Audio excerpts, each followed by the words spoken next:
Olá, sejam bem-vindos ao programa Interlocução, uma iniciativa do Tribunal de Justiça de Minas Gerais. O programa de hoje vai tratar sobre o uso de câmeras corporais usadas em abordagens policiais. Os convidados são o doutor e mestre em Direito Processual, professor da Universidade Federal de Lavras, avaliador do Ministério da Educação e autor de livros jurídicos, o professor Charley Teixeira Chaves. Professor, muito obrigado pela sua presença. Muito obrigado, Vinícius. E de Brasília, o professor universitário Bruno Oliveira, advogado, membro da Comissão de Honorários da OAB, Seção Distrito Federal, pós-graduado em Direito Público, Direito Penal e Processo Penal. Professor Bruno, uma satisfação recebê-lo. Doutor Vinícius, professor Charley, a satisfação é toda minha de estar aqui hoje. O primeiro estado a adotar o uso de equipamentos de filmagem em abordagens policiais foi Santa Catarina em 2019. No ano seguinte, São Paulo. De acordo com o Fórum Brasileiro da Segurança Pública, a Polícia Militar Paulista registrou o menor número de mortes por PMs na história, com queda de 80% na mortalidade em intervenções policiais. Ainda segundo o Fórum, as polícias militares de 7 estados utilizam câmeras operacionais portáteis em algum grau, o que representa 25% das unidades da federação do país. São eles Minas Gerais, Pará, Rio de Janeiro, Rio Grande do Norte, Rondônia, Santa Catarina e São Paulo, sendo o estado paulista o que mais utiliza equipamentos em todo o país. São mais de 10 mil até o momento. Professor Charley, queria que o senhor falasse se esse tipo de ação, essas câmeras em abordagens policiais, se elas têm respaldo constitucional. Vinícius, mais do que isso, né? É uma inovação que só vem a contribuir, porque nós temos a ideia de transparência, nós temos a ideia de que isso pode efetivar e auxiliar também na investigação, como outras mazelas que possam se evitar. É um critério pedagógico, a filmagem, e a legislação não tem proibição nenhuma, ou seja, não tem uma legislação que veda a utilização das câmeras. Pelo contrário, nós já temos legislações estaduais, né, já circulando no Estado brasileiro, inclusive com algumas decisões jurisdicionais também para obrigar alguns estados a implementar ou aumentar o número das câmeras corporais. Professor Bruno, por outro lado, qualquer pessoa ela pode filmar uma ação policial? Vinícius, veja só, é muito importante a gente imaginar essa pergunta sob um aspecto prático, sob um aspecto teórico, né? A gente vai imaginar o seguinte: a nossa Constituição Federal, ela traz lá no seu artigo 5º, inciso 2º, que ninguém é obrigado a fazer ou deixar de fazer alguma coisa, senão em virtude de lei, né? E não há nenhuma legislação hoje que, dentro do nosso ordenamento jurídico, que impeça, né, a filmagem, a abordagem do policial. É importante imaginar que o uso de imagem do agente estatal, ele busca justamente a transparência, né, cumprir ali com os princípios que envolvem a administração pública, até porque o agente policial, ele exerce o poder de polícia do Estado, né? Então, muitas das vezes, torna-se necessário, sim, essa fiscalização. Então, há essa possibilidade de se filmar, seja o sujeito objeto da busca pessoal ou um terceiro, a abordagem policial. Professor, queria que o senhor falasse também como que funciona na prática, né, esse tipo de ação, essa tecnologia das câmeras corporais. Existem restrições? Como que é? As legislações, elas seguem um padrão, já que elas são estaduais? Veja bem, vamos pegar o comparativo do estado de São Paulo, né, que tem em torno de 10 mil webcam, e ela funciona basicamente na seguinte estrutura. O policial ele tem um período de trabalho de 12 horas, então ela filma de forma ininterrupta, né? Essa filmagem ela se dá quando ela não tem uma ativação sob flagrante ou alguma operação, ela se dá de forma contínua, gravada sem áudio. Funciona dessa forma, né? E os vídeos são separados em 30 minutos, né? Dá um total de 24 vídeos, né? O sistema é totalmente automático nesse sentido. Quando eu tenho uma situação de diligências de flagrante, aí tem um funcionamento intencional, ou seja, grava-se o tempo todo, sem áudio, mas quando eu tenho alguma abordagem que há necessidade, há a gravação com áudio. E essa gravação com áudio, quando é intencional, ou seja, o policial dá uns 2 toques no equipamento, ele tem um pré-buff, ou seja, ele retroage a 90 segundos pegando o áudio anterior. Então, nós temos uma gravação contínua no período e também uma gravação intencional, que vai servir como elemento de viabilização para a questão do processo ou das provas que forem juntadas para a audiência de custódia, por exemplo. E esse material, ele fica na própria corporação? Veja bem, é um material que ele é armazenado pela corporação, vai cair em nuvem, tanto é que o policial, quando tem aquelas diligências, a questão da privacidade dele, vai almoçar e tudo, está gravando, continua gravando. Então ele pode renomear os arquivos, pode colocar lá, mas de toda forma ele fica disponível por 90 dias, normalmente por 90 dias, mas aquelas diligências, situações intencionais, eles vão ser encaminhados para o processo, né, para auxiliar o processo. E também é interessante que esse equipamento novo, ele pode ser feito um streaming ao vivo, serve para tanto uma abordagem, uma condução policial, para também até auxiliar o policial numa situação onde ele possa estar em risco, né, mostrando a realidade. É um equipamento extremamente interessante. Ele é diferente do modelo americano no sentido de dar gravação contínua, enquanto que o equipamento americano lá precisa de um ato de comportamento policial, o nosso tem uma gravação contínua, né? Então é um equipamento interessante. Tem a nuvem, ele fica à disposição. O policial também pode acessar, não para modificar os dados, mas para renomear os arquivos. Mesmo assim, não impede o acesso aos arquivos já gravados. O senhor acredita que essa iniciativa ela pode reduzir, ajudar nos números de redução de crimes e até de ações abusivas e serem utilizados também como provas nas ações penais? Excelente pergunta, Vinícius. A questão do uso, né, das câmeras portáteis, né, essas câmeras corporais que são utilizadas nos uniformes dos agentes de polícia, vem hoje trazer uma ideia não só em busca de uma transparência da atividade policial, mas até para trazer uma segurança dentro do próprio processo criminal que porventura possa se desenvolver decorrente dessas atividades, né?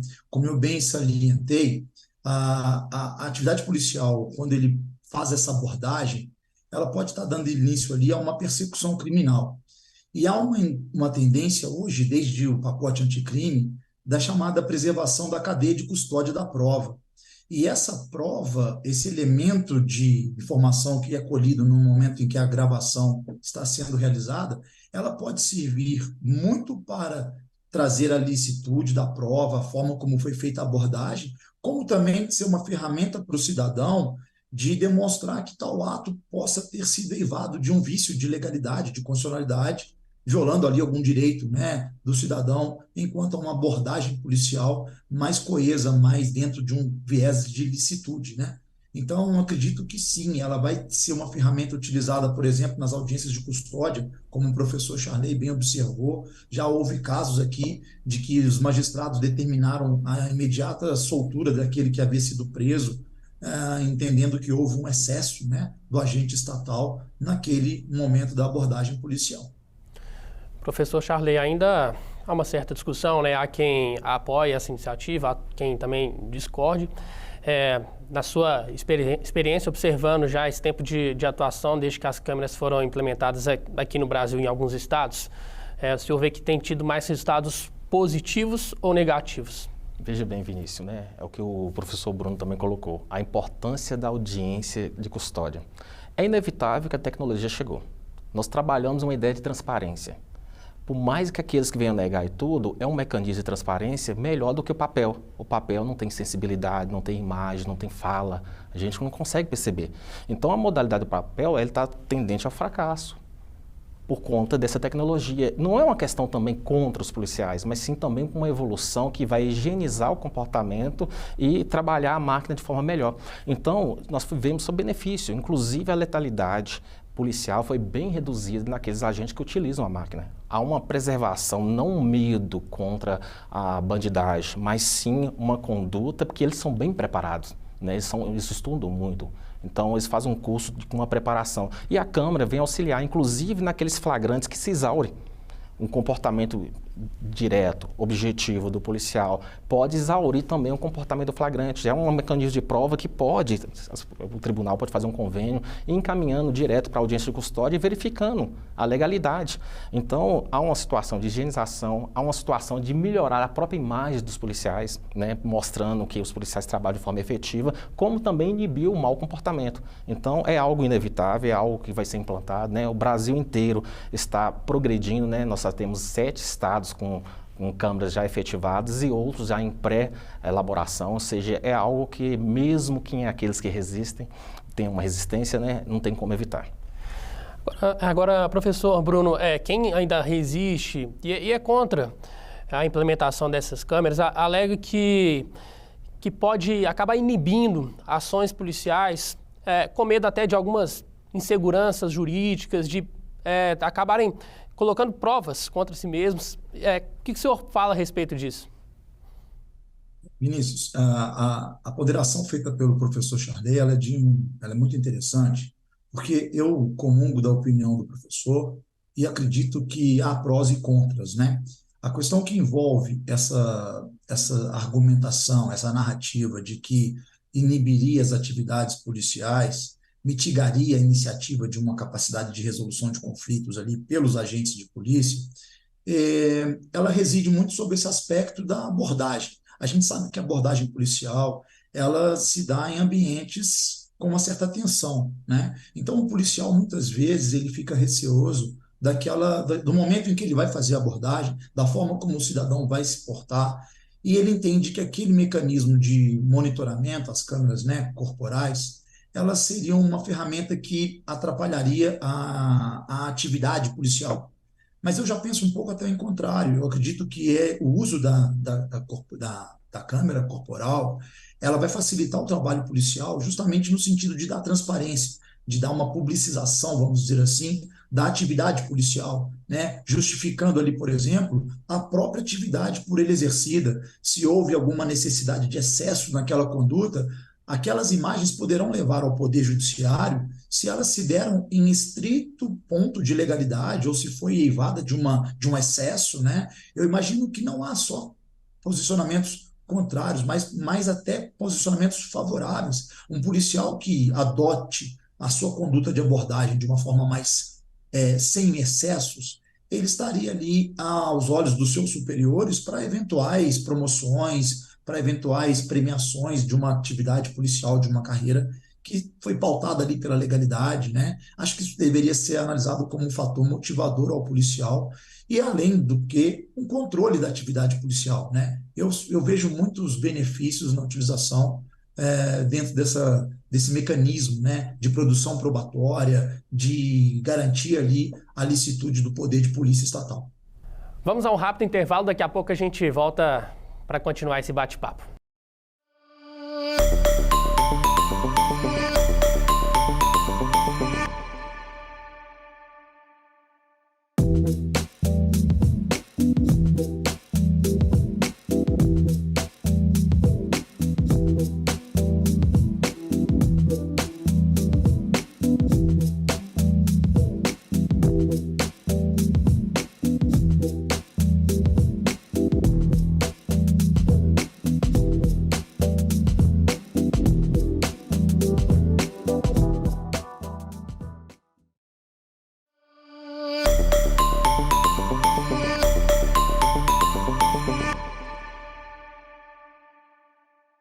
Estamos de volta com o programa Interlocução. O tema de hoje é sobre o uso de câmeras corporais em abordagens policiais. Os nossos convidados são o doutor e mestre em Direito Processual, professor da Universidade Federal de Lavras, avaliador do Ministério da Educação e autor de livros jurídicos, Charlet Teixeira Chaves. E de Brasília, o professor universitário Bruno Oliveira, pós-graduado em Direito Público e pós-graduando em Direito Penal e Processo Penal. Professor Bruno, como que o Poder Judiciário deve se adequar a essa implementação das câmeras durante as abordagens policiais?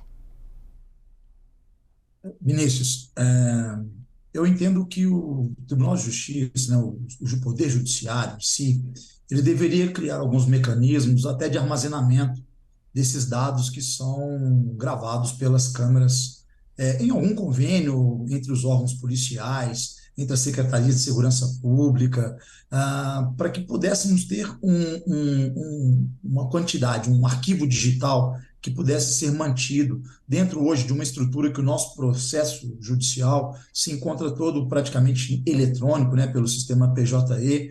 Então, esses mecanismos de armazenagem das gravações seriam um primeiro passo para que pudéssemos ter uma melhor garantia. Charley, em relação aos direitos fundamentais, tanto dos policiais quanto das pessoas que estão envolvidas nas abordagens, como é que fica essa situação? Há uma discussão muito grande sobre a intimidade dos envolvidos, né? E isso tem previsão constitucional, né?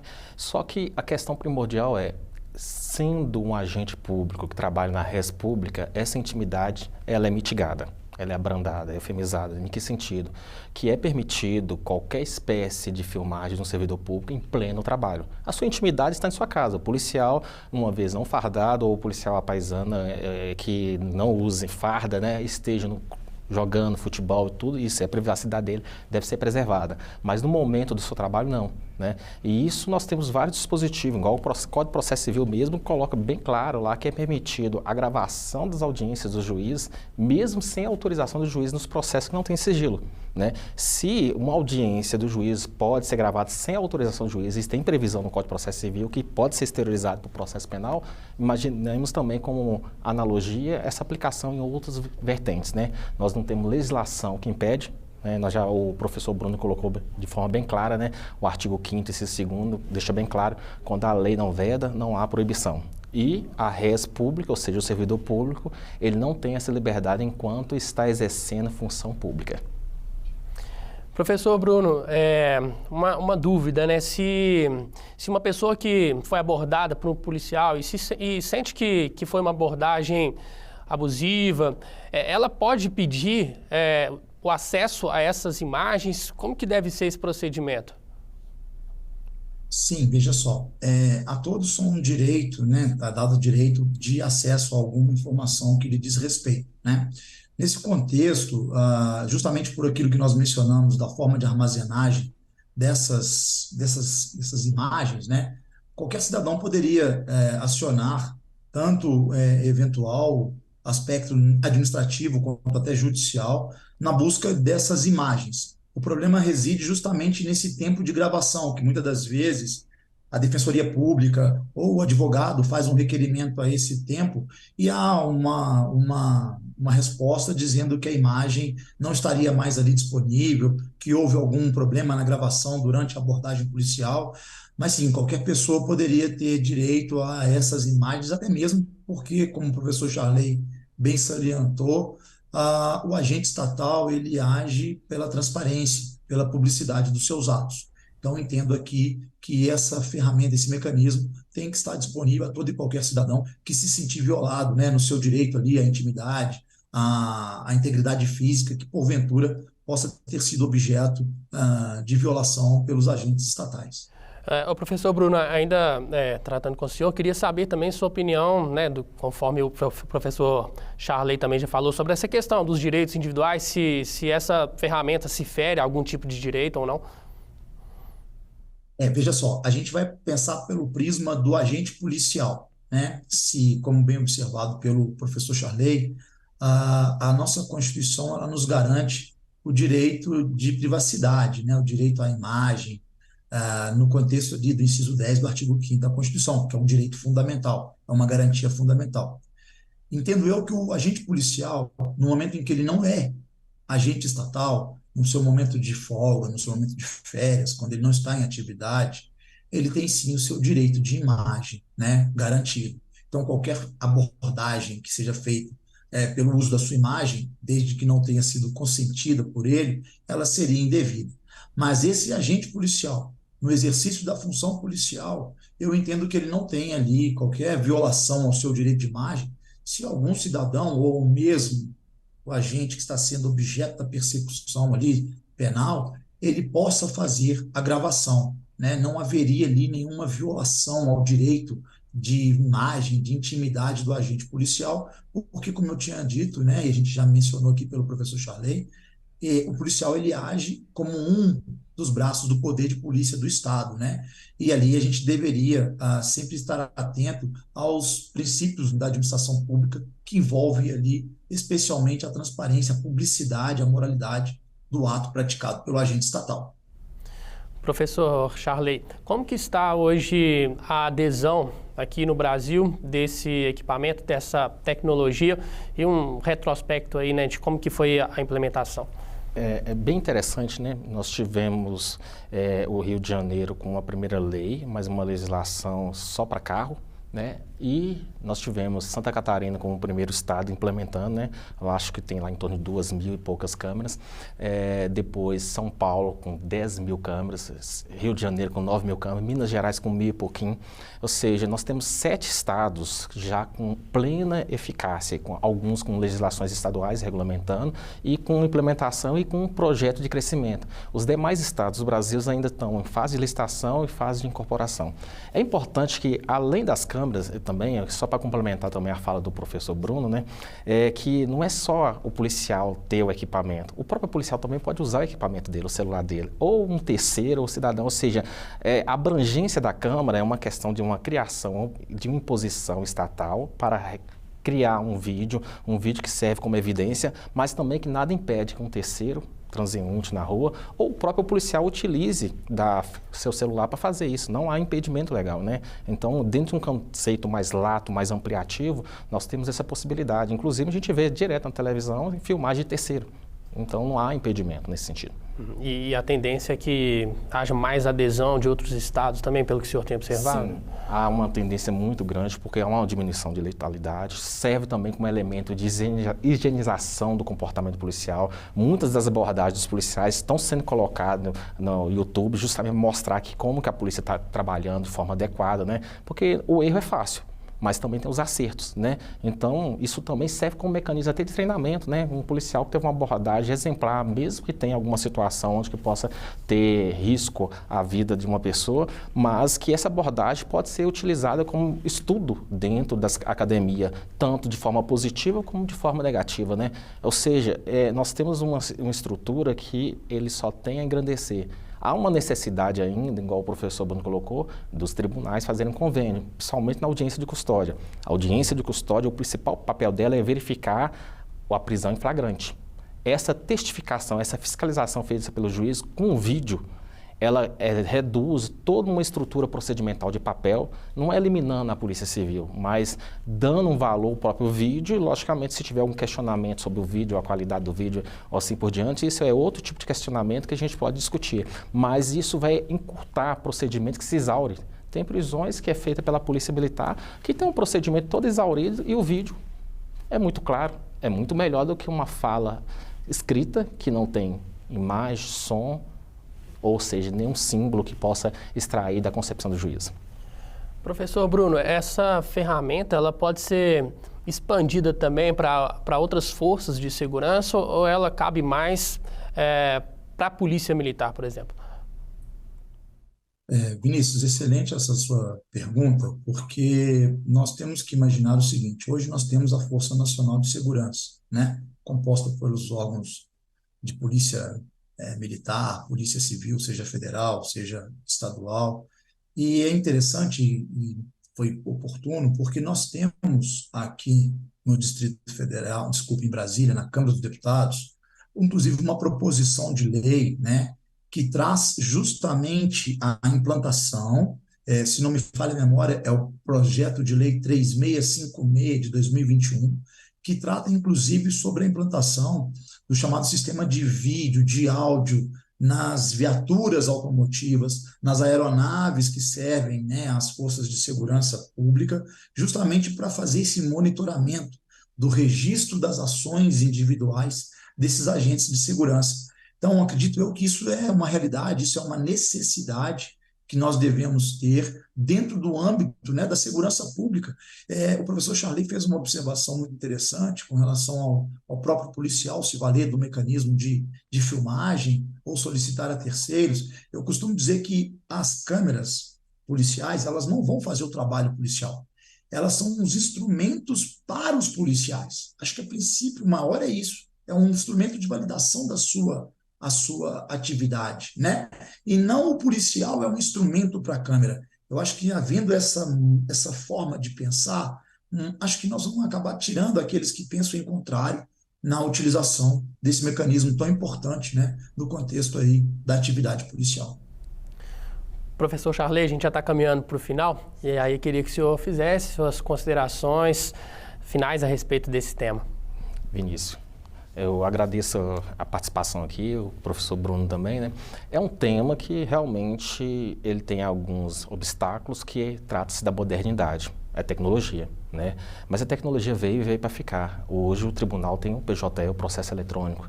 E as filmagens, uma filmagem, ela serve sim como mecanismo processual. Então é uma questão de adaptação, uma questão de tempo, né? Tem a questão da intimidade, logicamente que não é todo tipo de filmagem que pode ser utilizada, a não ser aquelas ligadas ao viés do procedimento administrativo da função pública, né? E é algo necessário, serve como mecanismo de higienização, de transparência, que reflete numa construção que há também uma necessidade dos tribunais também evoluírem nesse sentido de criarem convênios, também criar mecanismo para poder armazenar essa grande quantidade de vídeo, porque também há necessidade de espaço. Não resolve, não é a bala de prata que vai resolver todos os problemas, não vai resolver, mas vai ajudar bastante. Muito obrigado, professor, pela sua participação. Eu que agradeço. Professor Bruno, suas considerações finais também, por favor. Vinícius, professor Charley, inicialmente quero agradecer, né, a oportunidade de estar aqui mais uma vez com vocês, com os telespectadores, e dizer que, para mim, é muito importante, sim, nós ampliarmos um pouco essa imagem, né, desse instrumento aí, como o professor Charley bem observou. A tecnologia está aí hoje no dia a dia de qualquer pessoa, dentro do processo, na esfera criminal, seja civil, qualquer coisa que envolva o Poder Judiciário. Não se deve permitir espaços para abordagens que desrespeitem os direitos fundamentais. Mas nós temos que lembrar que o agente policial também tem o direito de intervir na persecução criminal e buscar fazer cessar ali qualquer situação que possa colocar em risco a sociedade, né? E aqui, mais uma vez, agradecer a todos, professor Charley, a você, Vinícius, e me coloco à disposição. Nós que agradecemos pela sua participação, professor Bruno. E o programa Interlocução desta semana fica por aqui. Agradeço a participação dos nossos convidados. Outras informações sobre o Poder Judiciário você confere na rádio TJ Minas, no portal do TJMG e nas redes sociais do Tribunal. Os endereços estão na sua tela. Assista nossas reportagens no YouTube, na TV TJ Minas. Obrigado pela audiência, um abraço e até a próxima edição.